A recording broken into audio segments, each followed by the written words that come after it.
I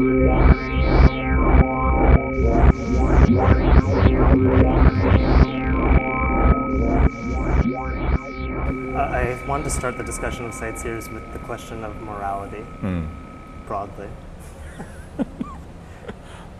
What? In what respect?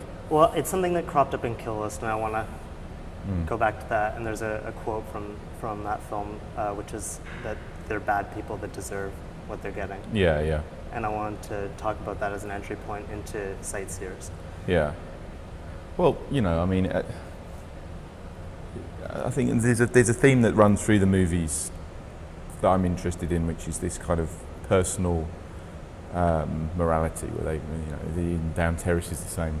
They've created their own moral universe, and Kill List is the same. Obviously, they're operating outside of the law, you know, and certainly sightseers they make it up as they go along. Pretty much, it's not as certain as Kill List. But I mean, this stuff, you know, that quote, the bad people, they should suffer, is kind of part of a game which ends up with the librarian character getting his head smashed in, and that's the kind of thing of going, well, if you take kind of vigilante justice to its extreme, or you take those kinds of that kind of thinking, which is, you know, the knee-jerk kind of tabloid newspaper reaction of like, you know, a child has been killed, if I get hold of one of those guys, I'd smash his face in, you know, well, there we go, this is what happens. And it's not justice you get out of these things, but you become the thing that's the problem, you know. I mean, that was kind of where that was at. I mean, you know, in terms of sightseers, it's a kind of game that they play where he has a kind of moral kind of code, but it's very hazy, you know, and will be reset to suit him whenever, which I kind of think is basically his own way of preserving his own integrity in terms of like not feeling guilty about stuff. She's a bit more of an open book, you know, she does whatever, and we were thinking that, you know, if he hadn't been murdering people and he'd been interested in something else like hang gliding or something, she'd have got into that instead. You know, she's just totally, you know, she's kind of trying to follow what he's doing, you know, it doesn't really matter, and then just because it's murder is something she gets behind, but it's not, you know, she's open. His decisions seem to come out of kind of frustration, though. But when she's following him, it seems like more of a, I don't even want to say naive, I think it's more someone who wants to try new things. Yeah. And that comes out pretty explicitly when she's talking about not wanting to go back to the box of her life. And maybe tasting new things is literal when she's tasting the blood. So I'm wondering how those two characters and how they kind of adapt to their scenarios differ. Well, the thinking was that she was kind of a purer, kind of more open and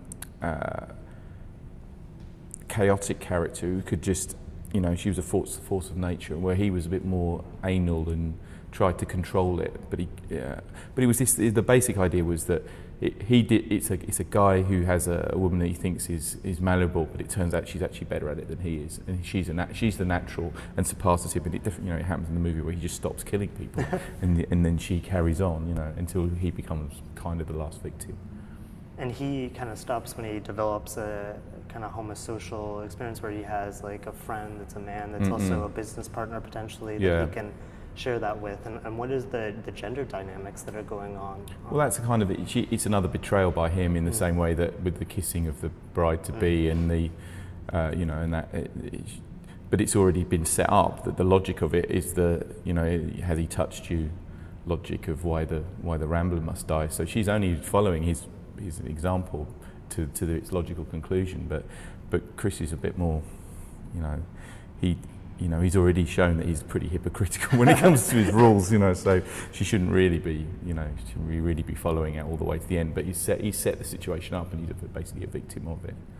And his hypocrisy is kind of driven by class too, because what bothers him at first seems like it's a general thing about littering, but then it seems in the second one that it's more of an envy for a different class and an irritation from, at least in my mind, gloating or like showing off one's... Yeah, but also crushing his dream, you know, as random as his dream is, you know, he's never going to write the book, it's just bullshit, you know, he's spinning her a line and he's kidding himself. I mean, I've seen it, so, you know, it used to be a big joke where we'd talk to people and they're going, yeah, I'm going to take a year off and write my book, and Ames and I've been writing for like 10 fucking years and getting nowhere, and he's just going, well, you know, good luck with that. You know, whatever.